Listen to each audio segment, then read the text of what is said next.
Hi, welcome to theAnalysis-news. I'm Paul J. Please don't forget there's a donate button at the top of the webpage.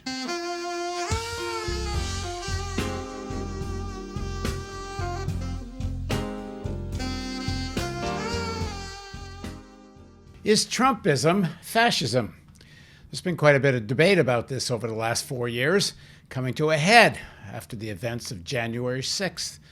Was the riot on Capitol Hill the last act of an attempt by Trump's forces to organize a military coup? Watch or read my piece titled Trump's Treason and McConnell's Mayhem, where I lay out the argument that there was such an attempted military coup, as delusional and unsuccessful as it was. But are the forces behind this coup attempt and the Stop the Steal campaign fascist? Is that the right use of the word? What about the millions of people that continue to believe the elections were stolen? Franklin Roosevelt said, "The fascism is when one section of corporate capital seizes control of the state." If so, is the cancerous growth of the power of finance over the economy and government, a process known as financialization, the systemic base upon which there is a malignant tumor, whose face, for now, is Trump's? Of course, both major parties are primarily the parties of finance, but does that make them more or less an equal threat to the people? There's some on the left who don't take the Trump malignancy as a serious threat. Some say that because the economic policies of the corporate Democrats helped till the soil for the rise of Trump, and certainly they did, there's really no difference between the two. Or some argue the Democrats' foreign policy is even more dangerous than Trump's, and those working within the Democratic Party are, by definition, selling out. Or the Democrats are more deceptive and thus more dangerous. They are all essentially saying it's wrong to use the word fascism when talking about Trumpism. My guest has been going through the various arguments and in several articles tried to provide some answers. Paul Street is an independent progressive policy researcher, an award-winning journalist, historian, author, and speaker based in Iowa City, Iowa, and Chicago. He's the author of 9 books to date. His most recent books are They Rule, The 1% versus Democracy, and Hollow Resistance, Trump, Obama, and the Politics of Appeasement. Paul writes regularly for Counterpunch. Thanks for joining me, Paul. Thanks for having me on, Paul. So let's start with January 6th and what happened. Some people are calling this an insurrection. Some people are using the word, it should be described more as an attempted fascist coup. What's your thinking? Insurrections, I think, misleading. It implies a kind of grassroots, rank-and-file populist uprising by the people, when in reality this was instigated from the top down. This is consistent with what even Trump insiders like Michael Cohen and others from within the administration and within the Trump circle have been warning us about for quite some time, which was that Trump would not leave peacefully. He would not accept a peaceful transition of power if he lost the election. He said it himself. In fact, Trump, even in 2016, wouldn't guarantee that he would honor the outcome of an election that didn't go his way. He said the only way he could lose if it was rigged. Well, if it was rigged, that means it's illegitimate. If it was illegitimate, therefore it's justified to respond to it with violence. The political use of violence is a core part of the fascist playbook. The rejection of legitimate elections. I hesitate to call American elections democratic. Yeah, I was about to say, yeah. We don't have a democratic electoral system in this country. The United States still does not elect its presidents on the basis of one person, one vote. But nonetheless, this was one of the freest and fairest presidential elections in recent memory. And Trump made it very clear that he wasn't going to honor it if it didn't go his way. But yeah, because Trump just not willing to go doesn't in itself make this a fascist. Oh, there's so much more, right? I mean, and I mean, there's another subtext in all of this too, which I think hasn't received enough attention, which is Trump is a white nationalist, and Trump's supporters and backers are dedicated white nationalists, and there is this kind of sense that he shouldn't that he's lost because of minority votes and non-white votes. He won the real vote that counts. He did. He won the majority white vote. That's also part of it. I mean, yeah, rejecting the outcome of an election in and of itself does not define Trump as a fascist.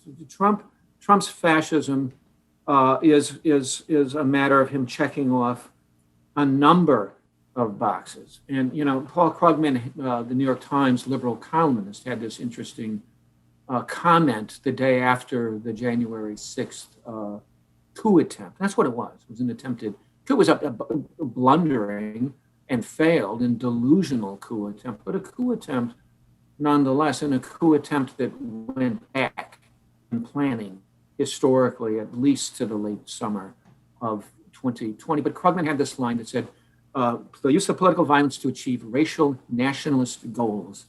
Yes, Trump is a fascist, as many of his backers are.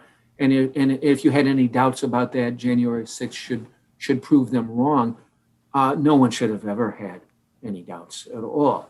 We had, from the very beginning, really from the walk down the escalator in Trump Tower declaring the candidacy through the presidency, we had vengeful white nationalism. We had advocacy of the use of political violence. We had the demonization and the scapegoating of racialized others. We had insane, paranoid hatred and fear of socialism, falsely conflated with hatred of liberals and the classic fascist narrative that the liberals are too weak and they will let the communists and the socialists take over. We had consistent lawlessness in the name of law and order through the Trump administration. It's one of the great calling cards of fascism. We had consistent, recurrent purges of Trump administration officials who were perceived as insufficiently loyal, as disloyal. It's a classic authoritarian character. So we don't have time to go through all of the 31 boxes that I kicked off in the Trump administration, but I would ask your listeners, if they have time, to go Google me up a counterpunch essay I did called 31 Flavors of Fascism. And it's just amazing. It's just, he clicked off all 31 of them, of various underlying parts of the fascist political playbook, not to be consolidated with having achieved a complete. No one said this. No one on the left who's accused Trump of being a fascist and being atop a fascist movement. No one has said that under Trump there was achieved a fully consolidated fascist political, economic, corporatist regime on the model of Hitler and Mussolini. We never said that. And I don't say that. I don't doubt that Trump would have dreamed of something like that. I think we came incredibly close to a second Trump term. I think people have no idea what kind of stuff was going to hit the fan in a second Trump term. Moreover, I think but for COVID-19, we would have had a second Trump term. A lot of the left resistance to calling it fascism is based on an almost obsessive, compulsive, living in the past kind of fixation on Hitler and Mussolini, on Europe in the interwar period from the 1920s through the 1940s. And it's just, I've been documenting this. It's just fascinating. The journalists who are asking the question, is Trump fascism? Is there fascism in Trumpism? Habitually then go to the academic experts. And who are their academic experts? Historians, typically often retired historians of 20th century Europe, who are completely out of their depth when it comes to assessing political currents in the contemporary American environment. But there is a self-fulfilling prophecy for the journalists who think it isn't fascism, and therefore then they go get historians of Hitler and Mussolini who go, that's right, it's not Hitler and Mussolini. It's like, oh, okay. So, but there's an important parallel with Hitler and Mussolini, which is they were very popular. Certainly it seems at least a majority of Germans supported Hitler, and at some point it might have been a fairly significant majority of Germans supported Hitler. And And the fact that 74 million people voted for Trump, for someone who I agree with you, I think espouses with a little bit of dog whistling cover, but not much, pretty overt racist and fascist ideals. But a lot of people voted for him. And there's a concept some people have written about called, it's not just fascization of the politics and fascization of the economy, it's fascization of a people. And to some extent, there's a large number of that 74 million, certainly not all of them. And I buy that a lot of that 74 million were driven by either, kind of a religious belief, which I don't think you could call fascist, although some of it may be, economic alienation and disenfranchisement and so on. But there seems to be a fairly significant section of people that you could say are fascized. And that's something else the left doesn't seem to want to talk about too much. I think you're absolutely right about that. And I might add, with direct parallels, some of the same socioeconomic base in a lot of the ways. There's a surprising, I don't know, desire is the word, theme among a lot of left analysts I've and commentators that I've spoken to over the last few years. There's this desire to see the Trump base as proletarian, as working class. And the socioeconomic data, the profiles, and the survey data completely contradict this. It's in many ways the same basis as classic German fascism. They're middling, economically insecure sometimes, but not particularly poor, not especially proletarian, petty bourgeois.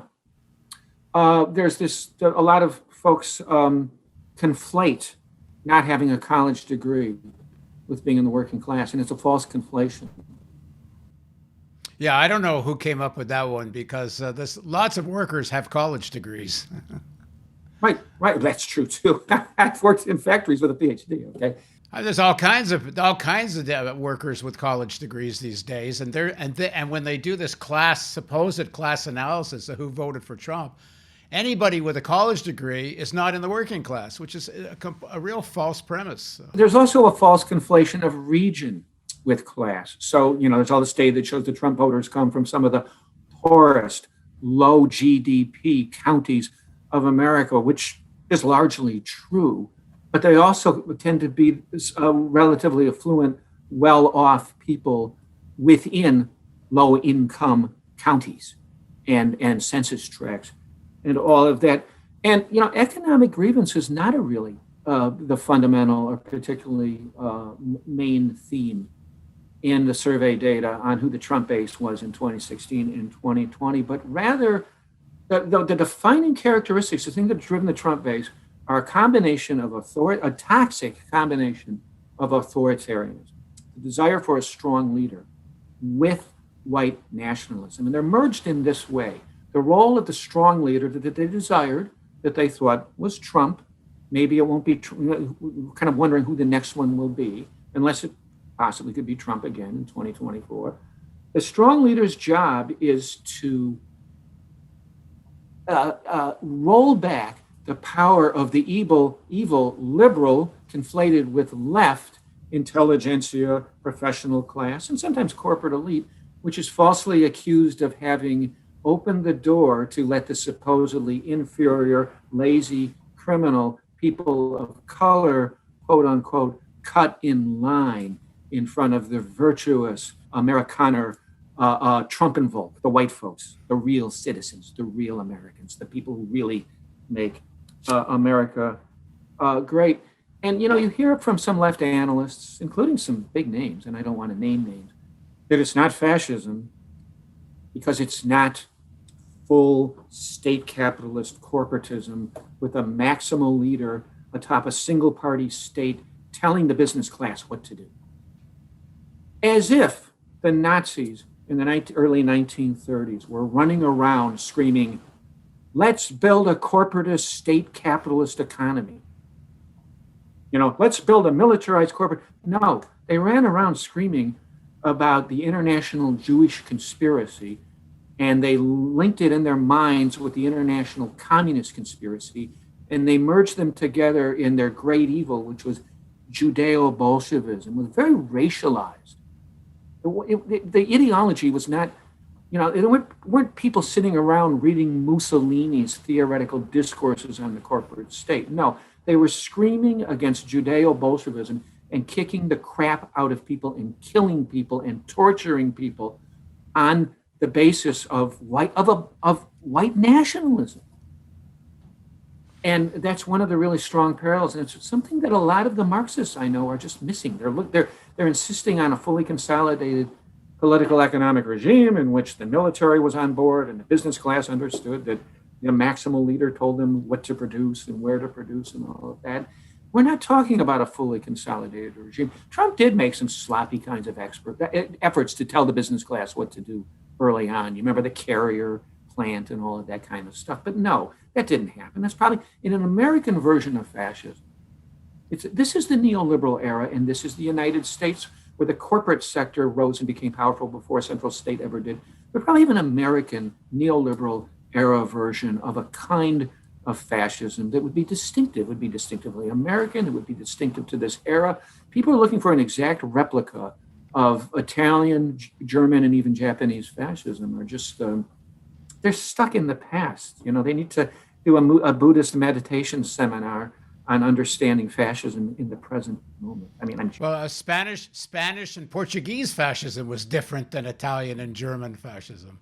I was just reading recently the Portuguese actually didn't go after the Jews, which was in fact they even gave refuge to some of the Jews. But I think what's totally missing in these discussions too is the third world fascism that the United States sponsored for many years. How about Duvalier? How about Trujillo in the Dominican Republic, and Duvalier in Haiti, and Marcos or Saudi Arabia today? Right. Well, that's international petrofascism, right? Yeah. And of course Pinochet and the dictatorship in Argentina. These are. I think the roots of this we have to go back to, like, there's this basic thing with capitalism in crisis. It either opens the door called police state, massive coercion, clamp down, repress the working class, or door number two, Rooseveltian New Deal, some form of social democracy.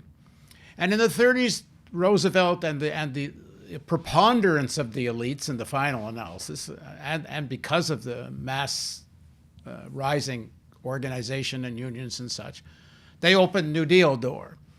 But right after World War II, there's no longer any need for this New Deal compromise anymore. And you start to have the undoing of the New Deal, and you also start to have these forces of now it's time to crack down on the American working class, and it's time to really take advantage of the fact that we're the big superpower abroad. And why should we share the plunder with the workers anymore? So, I think to a large extent, you have the Cold War, McCarthyism, which is, if you want, authoritarianism and kind of a reign of terror against the left. But then the big change, I think, takes place is with the rise of Reagan. And I'm doing these interviews right now with the guy, Matt Trinauer, who directed the series The Reagans for Showtime. And there's very little difference in the messaging and politics and even policy of Reagan from Trump. It's almost like, Trump to a large extent is a copy of Reaganism. If you want to, this idea of fascism, it has to be seen as a process. It's not like overnight. Maybe overnight in some situations, you get a fascist party takes power and asserts itself. Like the Reichstag fire. Yeah, but more, it's a process taking place over decades, which I think has been going on in the United States. And then every so often you get like a malignant tumor that pops up, and that gives us Trump. But this process of fascization is part of the concentration of power in fewer and fewer hands. I think the word process is really critical here. And another word that's worth using is continuum. A lot of folks that are into fascism denial on the left are into this black and white, all or nothing kind of thing. There's this one particular moment and the maximal dictator and his thugs take over, and then it's fascist. That's not how it's going to work in the United States. It's interesting you mentioned the Reagan era, because that's at some point in the late 80s, Bertram Gross wrote a really interesting, long volume called Friendly Fascism, which was a depiction of exactly what you're talking about. And of course, that's really the escalation of the war on the American labor movement.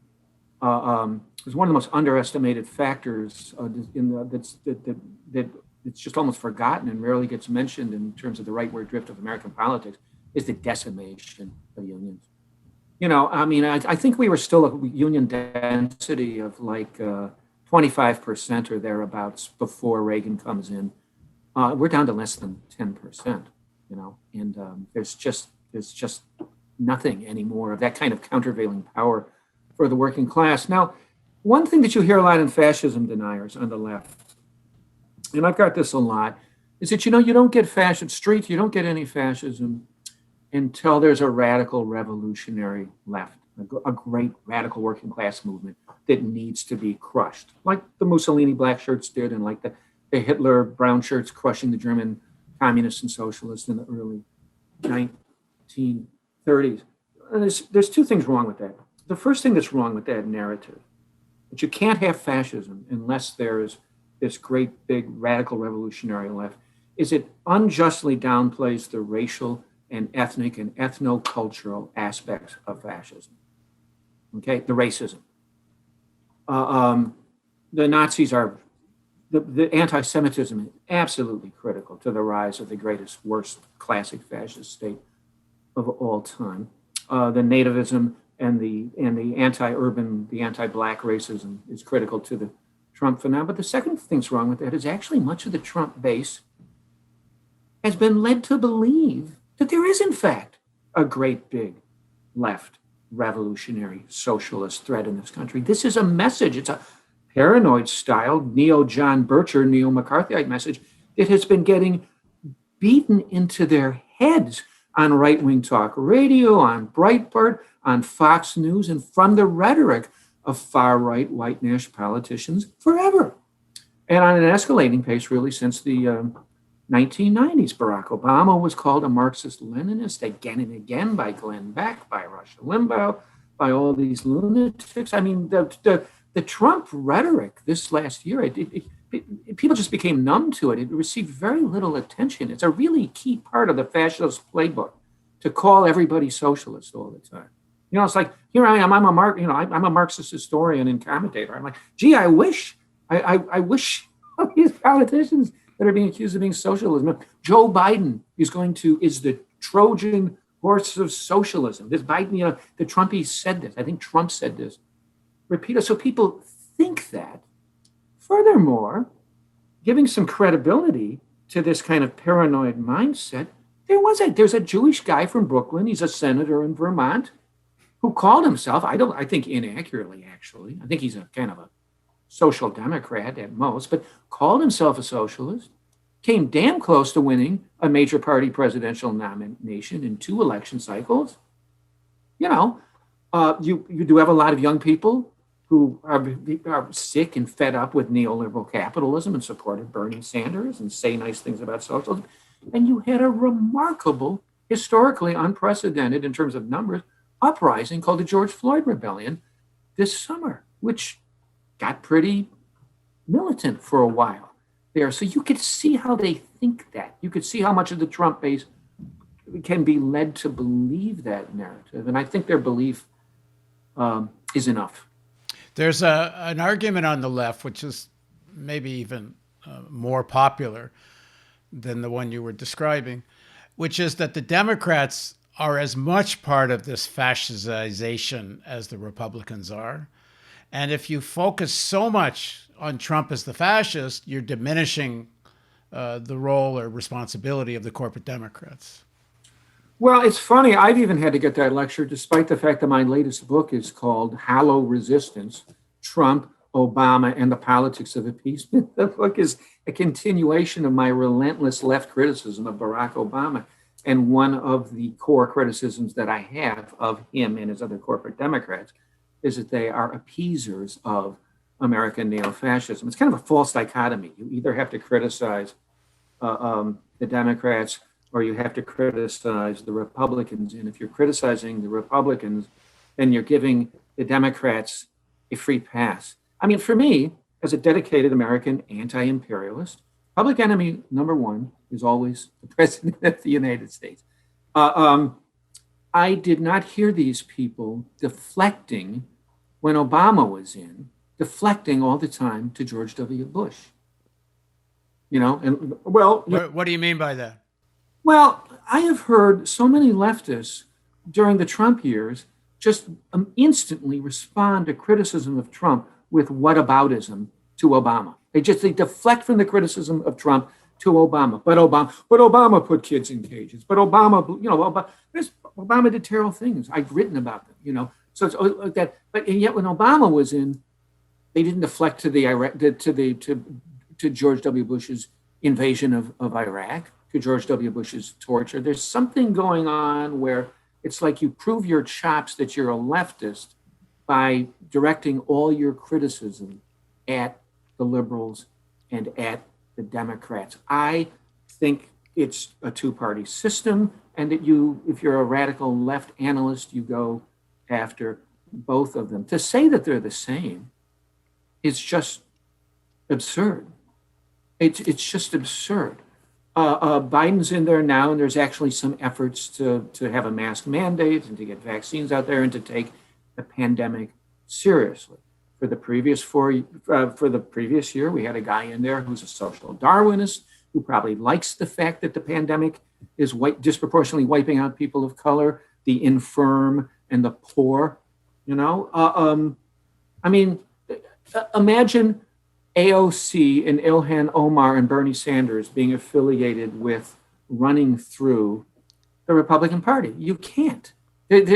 Imagine Marjorie Taylor Greene, or whatever the heck her name is, the QAnon congresswoman from Georgia, being in the Democratic Party. You can't. The regions are different. There's all kinds of differences. They're not the same party. The Democrats, I think, for decades have been complicit in and participatory in an underlying social, institutional, structural complex in America that could be called in many ways fascism equivalent, military-industrial complex, prison-industrial complex. In the cities, the mass arrest and mass incarceration system, the kind of blue system of fascism, the hyper-segregation and the hyper-class inequality in Chicago, in Detroit, in Los Angeles, you name it. That's right. But that's, incidentally, this is stuff that Karl Boggs talks about in his book, Fascism, Old and New. Wonderful political sociologist named Karl Boggs.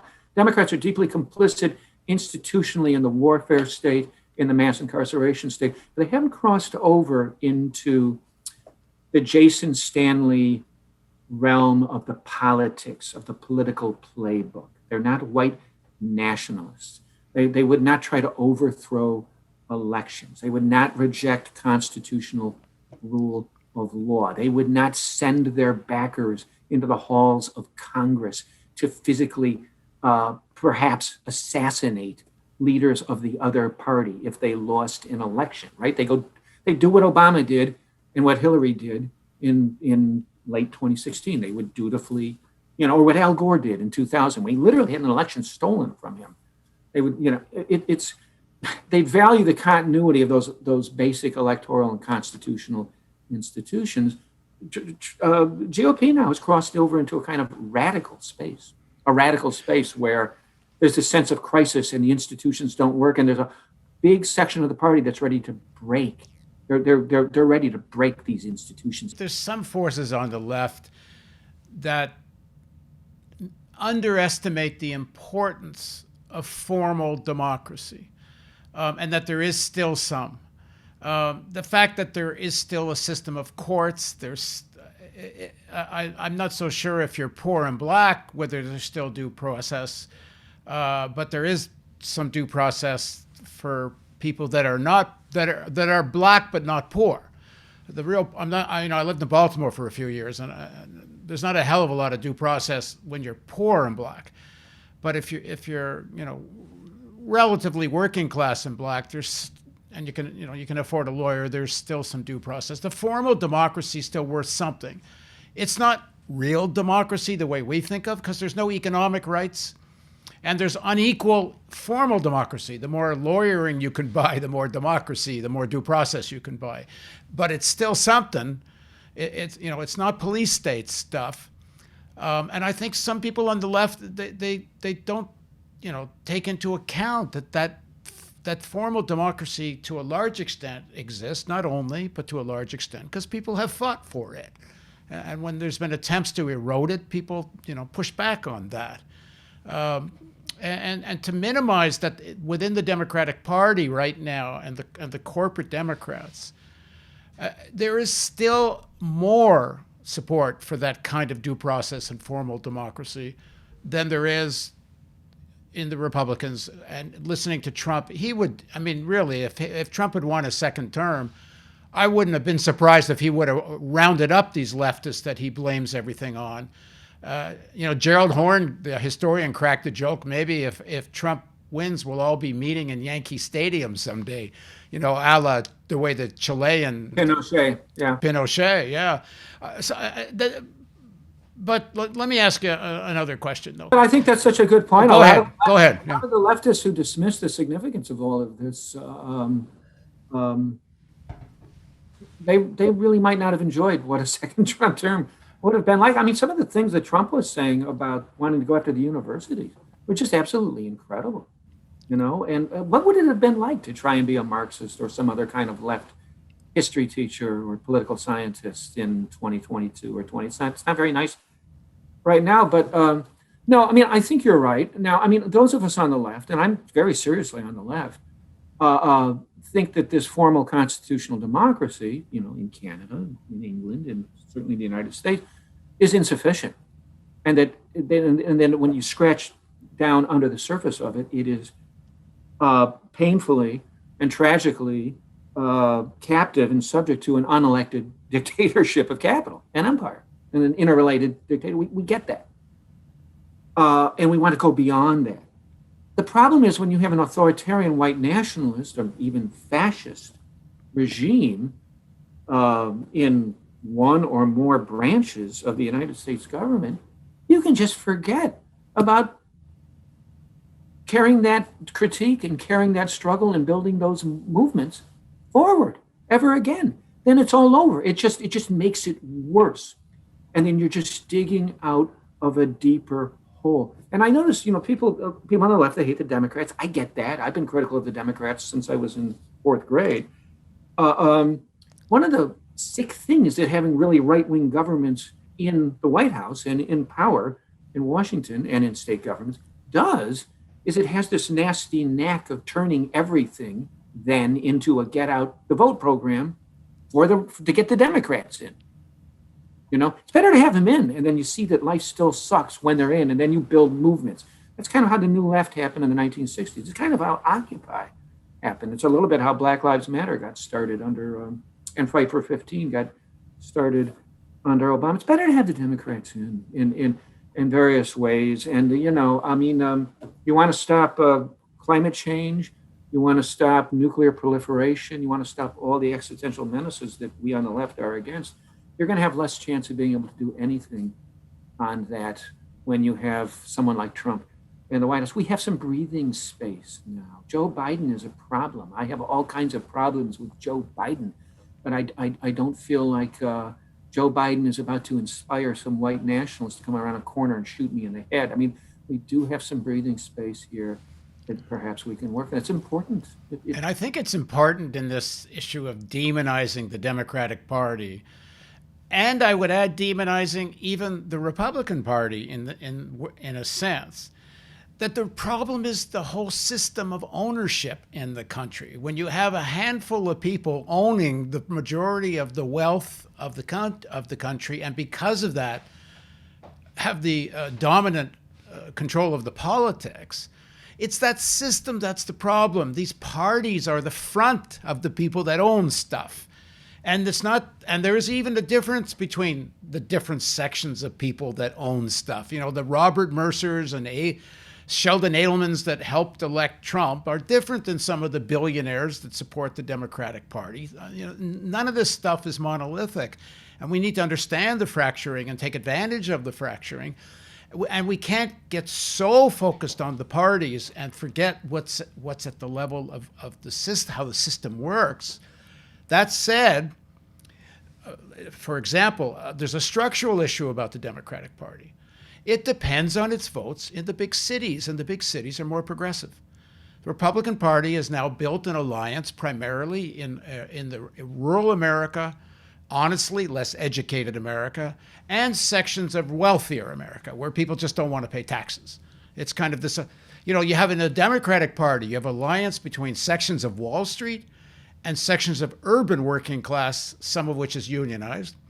And the Republican Party, you have an alliance between sections of finance, sections of corporate America, especially in the fossil fuel industry, and military-industrial complex, and sections of the working class that are more rural, that are less educated, and more religious. So we got to understand this thing as a system that works. But as this system, river of the system moves forward, all of which is a process we would both call is in the process of fascization, because I think because it has to do with how finance is becoming more parasitical and degenerating. You get these little eruptions, like a boil, a tumor, a little volcano, of real overt fascism. And if you don't take a stand and squash those things, even to some extent in alliance with these liberals, we will wind up with overt fascism. That's, I think. Yeah, I think so. I would add to that something that very rarely gets talked about too. We do have, obviously, what you're talking about is capitalism and neoliberalism and corporate and financial parasitism in that structure. One thing that's sort of, it almost gets kicked to the curb because I think people throw their hands up and they don't know what to do about it. It's just kind of like this, it's not even worth talking about. We also have this remarkable overrepresentation structurally and institutionally in our political system of those most reactionary, whiter, more rural parts of the country in the American political system. And I think this must be more so than any other advanced, quote unquote, democratic capitalist country in the world. I mean, I don't know about that. I don't know enough about how Canadian or British or German politics exactly are structured. But in the United States, there are 2 senators for every state in this very powerful upper body of Congress, totally regardless of population size. California has 40 million people, 2 senators.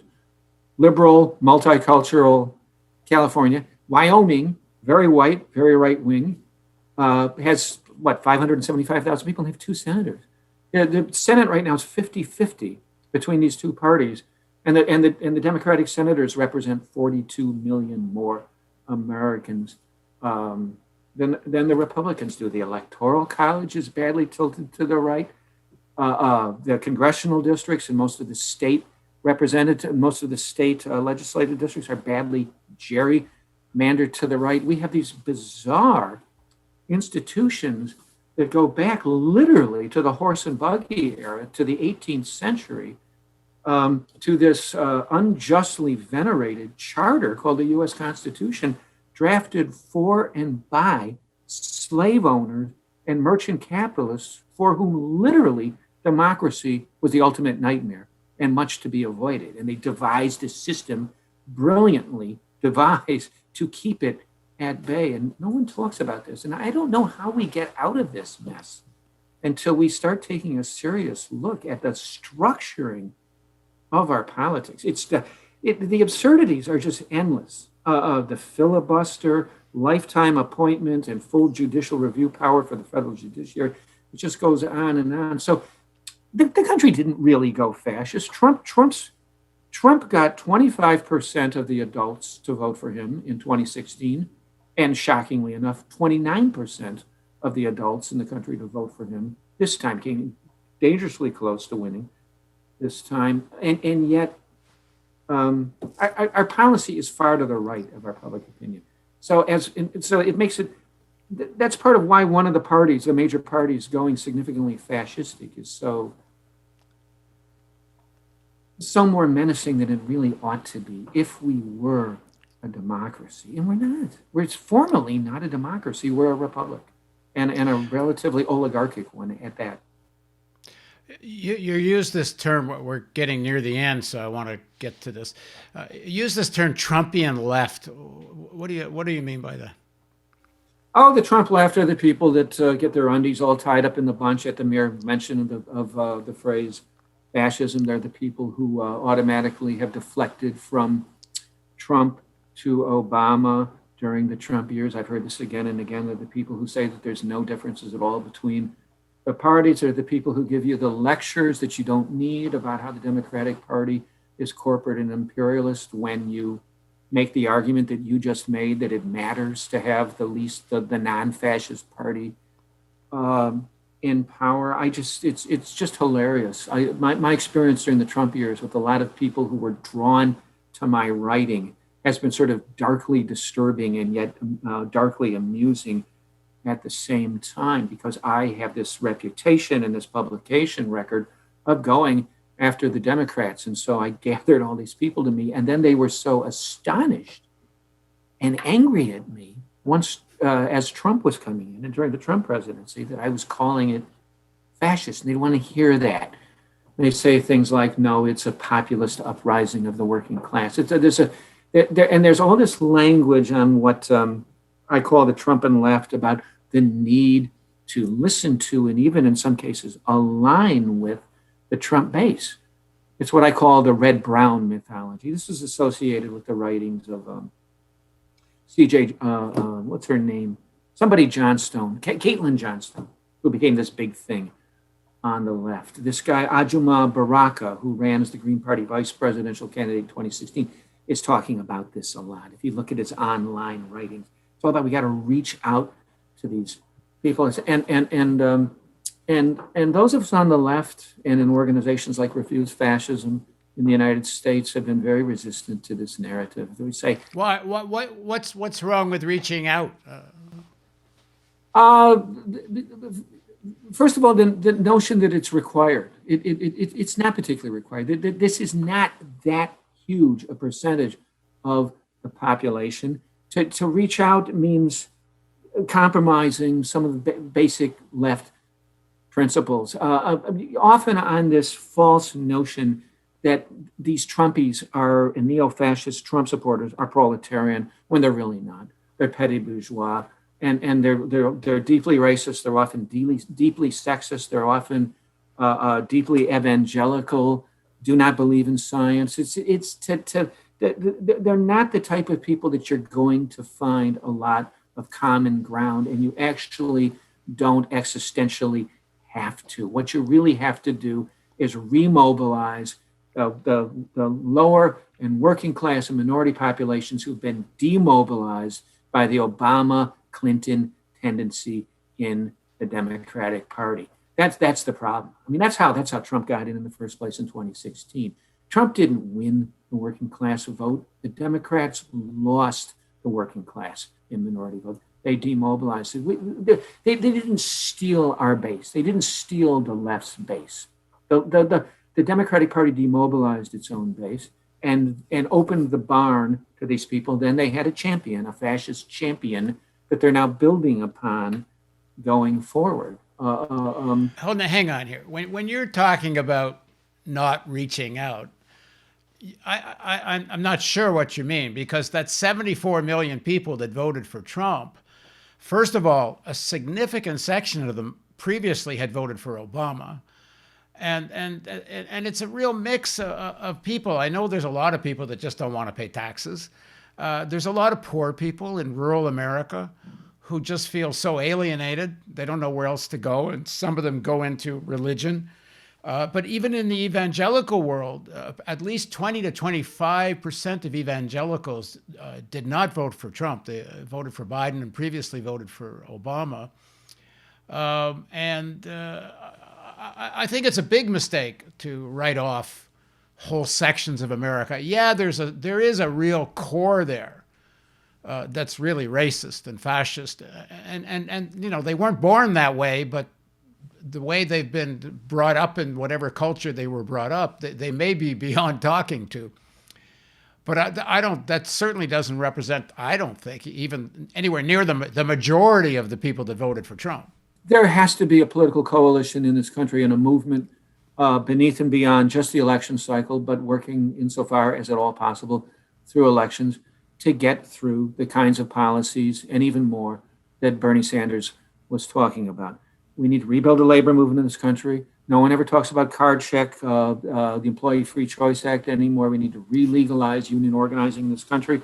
We need massive green jobs programs, both to give people decent, livable wage jobs, and by the way, to save life on the planet, insofar as that is still a realistic objective. So one of the great twofers in the world of policy is, if not a threefer, is the Green New Deal. We need to build up and advance green job programs that and re-legalize union organizing and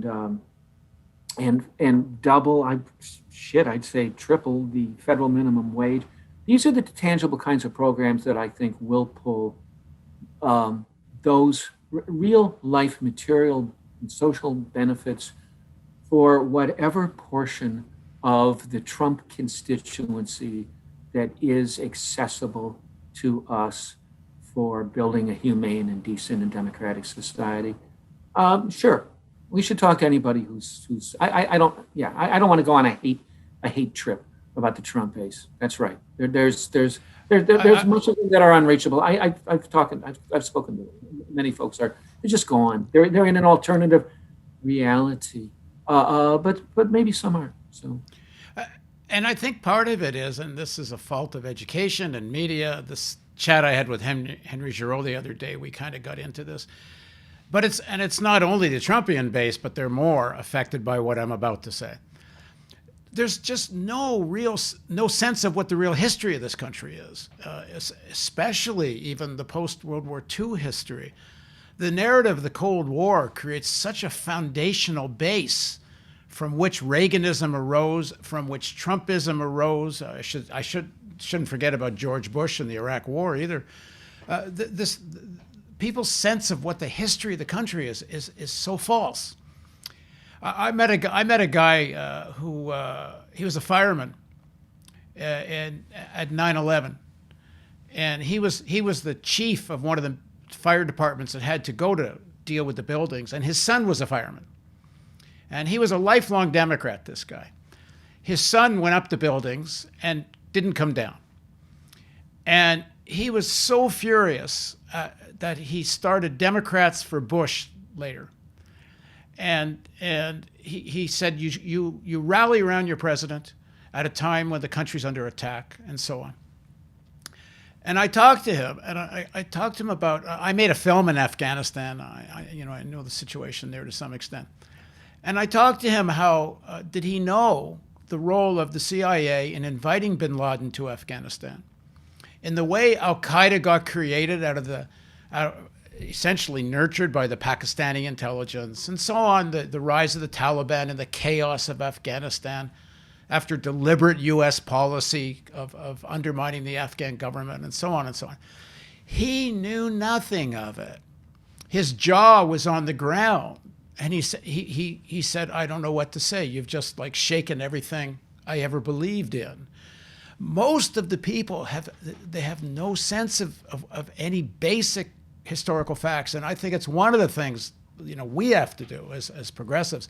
And this is not just, this is to everybody, but especially to people that are so influenced by the Trumpist type of stuff or Reagan stuff. There's a great phrase called, at times when the empires are dissolving, people lose their ideological moorings. And we're in that period. And it's just so important now to try to give people some sense of what the real history is, because otherwise you can't have a rational conversation.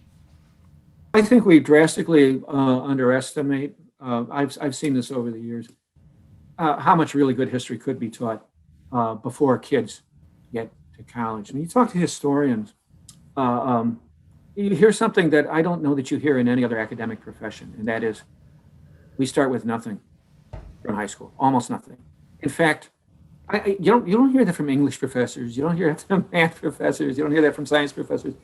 Literally nothing. In fact, you often hear we not only start with nothing, we have to undo high school history. American high school history, junior high school history is famously taught by the hockey coach or the football coach, and they're often sort of a right-wing person. But I taught for years at Northern Illinois University, which is 60 miles west of Chicago. And there was this strange experience. Every once in a while, you had a kid who was completely ready to take an honest and serious look at American history, and even to some extent already had, because they'd come out of St. Charles High School and they'd had Joey Wegward. And Joey Wegward assigned the very readable People's History of the United States to juniors and seniors in high school. Now, he caught hell from some Republican parents and the teachers. I knew Joey Wegward. Caught hell from some parent teachers associations, some right wingers. There was also a high school district in the south suburbs that was very good and had one of these people.